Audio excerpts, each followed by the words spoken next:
তার উপরেই অটো টোটোর স্ট্যান্ড, প্রশাসনের ভূমিকা নিয়ে উঠছে প্রশ্ন।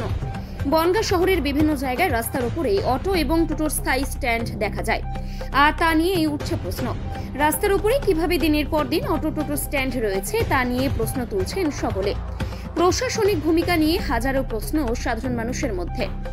বনগাঁ শহরের 3 থেকে 3.5 হাজারেরও বেশি টোটো থাকলেও 600-র বেশি কিছু সংখ্যক টোটোর বৈধ নথিপত্র রয়েছে বলে খবর আঞ্চলিক পরিবহন দপ্তর সূত্রে। টাকার বিনিময়ে তৃণমূল রাস্তায় প্রতিনিয়ত টোটো নামাচ্ছে বলে দাবি করেছেন জেলা বিজেপি সভাপতি দেবদাস মণ্ডল।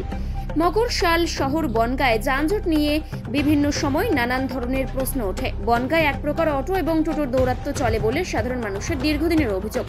শহরকে যানজট মুক্ত করতে এবং সাধারণ পথচারীদের কথা ভেবে ইতিমধ্যে বনগাঁ পৌরসভার পক্ষ থেকে ফুটপাতকে দখল মুক্ত করার উদ্যোগ নেওয়া হয়েছে। সরিয়ে দেওয়া হয়েছে ফুটপাতের উপর বসা বিভিন্ন ব্যবসায়ীদের। তবে বনগাঁ শহরের মতিগঞ্জ, চাকদা রোড, বনগাঁ মহকুমা হাসপাতালের সামনে, স্টেশন রোড সহ বেশ কয়েকটি জায়গায় রাস্তার উপরে টোটো এবং অটো স্ট্যান্ড রয়েছে। সেই স্থান থেকে অটো টোটো ছাড়া হয়। রাস্তার উপরে টোটো এবং অটো দাঁড়িয়ে থাকায় বাড়তি যানজট তৈরি হয় শহরে। ভোগান্তির শিকার হতে হয় সাধারণ পথযাত্রী এবং শহরবাসীকে। মাঝে মধ্যে বাড়তি যানজটের কারণে ছোট বড় দুর্ঘটনা ঘটে থাকে শহর বনগাঁয়। বনগাঁ পৌরসভার পৌর প্রধান গোপাল শেঠ কি জানিয়েছেন, শুনবো। বনগাঁ শহরে বিভিন্ন জায়গায় দেখা যাচ্ছে রাস্তার উপরে অটো টোটো স্ট্যান্ড। সাধারণ মানুষের চলাচলের ক্ষেত্রে অসুবিধা হচ্ছে, যানজট বাড়ছে। কি বলবেন এই বিষয়ে? দেখুন, এই টোটো দেওয়ার প্রতিযোগিতা হয়েছে। আইএনটিটিউসির যিনি আছেন সভাপতি, তিনি এই টোটোটাকে একটা বড় ব্যবসা ধরে নিয়েছেন। তিনি কি করছেন, 3 লাখ 3.5 লাখ টাকা করে দিয়ে সারা বনগাঁয় টোটো উনি বুঝাই করে দিয়েছেন। গ্রাম অঞ্চল থেকেও লোকজনকে এনে টোটো দিয়ে তিনি তিনার ব্যবসাটা করছেন, বনগাঁর মানুষের কথা ভাবছেন। আজকে যশোর রোড বলুন, চাকদা রোড বলুন, যতগুলো রোড বলুন, অলি গলি যাই বলুন, আপনি যেখানেই বেরোবেন দেখবেন টোটো, মানুষের যাতায়াতের কোনো রাস্তা নেই। আজকে নিজেদের স্বার্থ কায়েম করার জন্য, নিজেদের ব্যবসাটাকে ধরে রাখার জন্য আজকে বনগাঁর মানুষকে একটা নরক যন্ত্রণায় ফেলে দিয়েছে। এয়ারটিও সূত্রে খবর যে বনগাঁয় 2000-এর বেশি টোটো রয়েছে, কিন্তু 600-এর বেশি সংখ্যক টোটোর রেজিস্ট্রেশন আছে, বাকিদের রেজিস্ট্রেশন নেই। এটা নিয়ে কি বলবেন? তো কারা রেজিস্ট্রেশন করবে? পরিবহন দপ্তরের ক্ষমতা আছে? কারণ করছে তো এটা সরকারের লোকজন, তৃণমূলের এই দালালরা, এই আইনটিটিউসির এই ভুইপোর নেতা। তিনি তিনার ব্যবসা ধরে নিয়েছেন। 2 দিন অন্তর এক একটা করে প্রোগ্রাম করেন আর এইসব করে চাঁদা তুলে নেন এই টোটোওয়ালাদের কাছ থেকে। আপনি অফ ক্যামেরা টোটোওয়ালাদের জিজ্ঞাসা করুন, কাঁদবে তারা, কারণ তাদের খাওয়া হচ্ছে না। 2,5-3 হাজার টোটো আছে বনগাঁ শহরে। বনগাঁ শহরের মানুষ নরক যন্ত্রণা আছে। এই যে পরীক্ষাগুলো হচ্ছে, বাচ্চারা যেতে পারছে না, দৌড়াচ্ছে রাস্তার পাশ দিয়ে, তার বাবা মা তাদেরকে নিয়ে দৌড়াচ্ছে, কারণ টোটো যদি সেই টোটোয় ওঠে সে গন্তব্যে পৌঁছতে পারবে না, কারণ রাস্তায় এত যানজট। বনগাঁ শহরের উপর দেখা যায় যে বিভিন্ন জায়গায় টোটো এবং অটো স্ট্যান্ড, বিভিন্ন ক্ষেত্রে দুর্ঘটনা ঘটে। সাধারণ মানুষের একটা অভিযোগ যে রাস্তার উপরে যে টোটো অটো স্ট্যান্ড গুলো হচ্ছে, এটা শহরে যানজট বাড়ছে, ক্রমাগত যানবাহনের সংখ্যাও বাড়ছে, দুর্ঘটনা যেমন বাড়ছে, তেমন সাধারণ মানুষের হয়রানির শিকার হতে হচ্ছে। কি বলবেন এই বিষয়টা নিয়ে? শুনুন, এটা একটা জেনুইন সমস্যা, আর এটা নিয়ে আমরা অলরেডি সার্ভে করেছি, আমরা একটা ক্যাম্পও করেছি। টোটাল বনগাঁয় কত টোটো আছে তার জন্য আমরা একটা সেন্সাসও করেছি। তাতে আমরা দেখেছি প্রায় সব মিলিয়ে বৈধ অবৈধ মিলে 3 থেকে 3.5 হাজার টোটো আছে।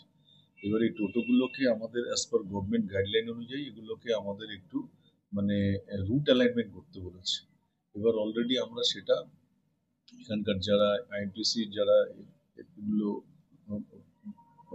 কন্ডাক্ট করেন আর কি, তাদের সাথে বসেছি। তো আমরা মোটামুটি এখন শহরের জায়গায় তো মানে বিভিন্ন জায়গায় পার্কিং এর তো কোনো জায়গা নেই। তা মোটামুটি যে কোনো মেন জায়গা থেকে রেল স্টেশন, যেটা গভর্নমেন্ট গাইডলাইন আছে, স্টেশন বা কোনো মেজর এলাকা থেকে 50-100 মিটার দূরে পার্কিং করতে হবে। আর সেটা আমরা অলরেডি প্রসেসে আছে। আর সমস্ত গাড়িকে আমরা বাইন্ডিংস করে রেজিস্ট্রেশনের ব্যবস্থা করার জন্য প্রপোজাল দিয়েছি। আর অটোর ব্যাপারেও আমাদের এখন সেন্সাস হয়ে গেছে। এখন অটোর যেগুলো মনে করুন অফার লেটার আছে তাদেরকে পারমিট দেওয়ার বন্দোবস্ত করছি। আর যেগুলোর কোনো কাগজই নেই তাদেরকেও মানে স্ট্রিমলাইনে আনার জন্য আমরা বলেছি অ্যাপ্লিকেশন করতে, জেলার থেকে এদের আস্তে আস্তে করে পারমিট দেওয়ার বন্দোবস্ত করা হবে। এই যে শোনা যাচ্ছে যে বনগাঁয় 3 থেকে 3.5 টোটো রয়েছে, আপনিও বললেন, কত টোটোর বৈধ লাইসেন্স রয়েছে? 3,500-এর মধ্যে প্রায় 600 to 700 রেজিস্ট্রেশন আছে, আর বাকি যেগুলো আছে সেগুলো হচ্ছে আপনার উইদাউট নাম্বার। তা অলরেডি এই গাড়িগুলো অনেকদিন ধরেই চলছে। তো আমরা কিছু প্ল্যানিং নিয়েছি, আমরা পুলিশের সাথে আলোচনা করেছি। শহরের অটো শহরে থাকবে, আর গ্রামের পঞ্চায়েত এলাকার অটো বা বিডিও অফিসের অটোগুলো পঞ্চায়েত এলাকায় থাকবে। ফার্দার রেজিস্ট্রেশন তার উপরে আমরা ফুটপাতও এখন ক্লিয়ার হয়ে গেছে, মানুষ সচেতন হয়েছে, দোকানদাররা সচেতন হয়েছে। এইভাবে যদি সচেতন থাকে তাহলে আমরা সবাই মিলে যদি এই প্রশাসনিক বার্তাটা যদি সবার কাছে পৌঁছে দিতে পারি, আমরা সেটাকে এইভাবে আমাদের ফুটপাতগুলোকে পরিষ্কার রাখতে পারো। আবার আর একদিকে এখনো দেখা যাচ্ছে এখন নিয়ন্ত্রণহীন যে ছোট গাড়িগুলো, বিশেষ করে টোটো অটো, যে নির্দিষ্ট জায়গা যেখানে দাঁড়ানোর কথা তার পাশে গিয়েও মোড়ে যেখানে ব্যস্ততম জায়গা সেখানে জাম করে দাঁড়িয়ে যাচ্ছে। আমরা তাদেরকেও বিনীত অনুরোধ রাখবো যে তারাও সচেতন হন, বনগাঁ শহরকে যানজট মুক্ত রাখুন। বনগাঁ শহরে দেখা যাচ্ছে রাস্তার উপরে অটো এবং টোটোর স্ট্যান্ড দেখা যাচ্ছে। বিজেপির পক্ষ থেকে একটা অভিযোগ করা হচ্ছে যে টাকার বিনিময়ে নাকি বনগাঁ শহরে টোটো ছাড়া হচ্ছে। যে পরিমাণ টোটো রয়েছে, পথচলতি মানুষের থেকে নাকি টোটোর সংখ্যা বনগাঁ শহরে বেশি। কি বলবেন এই বিষয়ে? প্রথমে একটা কথা বলি, বিজেপি যে অভিযোগটা করছে সেটা বাস্তবে তারা কি করেছিল একটা সময় ভাবতে হবে তাদের।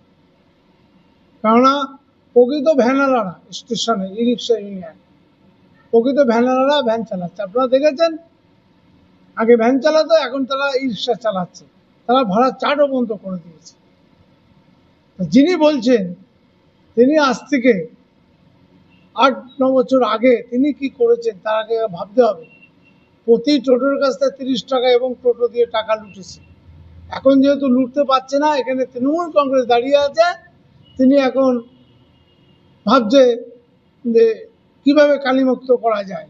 তিনি নিজের বিচারটা করুক, নিজে আগে বিচারটা করে তারপরে পরে নেবে দোষ চাপাতে হয়। এই রাস্তার উপর টোটো এবং অটোর যে স্ট্যান্ড, কোনো পার্মানেন্ট তেমন জায়গা নেই, এই যানজট তৈরি হচ্ছে শহরের উপর, এখানে কি বলবেন? আমি একটা কথা বলি, খেটে খাওয়া মানুষ, মেহনতি মানুষ, তারা টোটো এবং অটো চালাচ্ছে। আমার নির্দেশ দিয়ে আছে রাস্তার পরে কোনো দাঁড়ানো যাবে না, কেননা ইন্টারন্যাশনাল হাই রোড।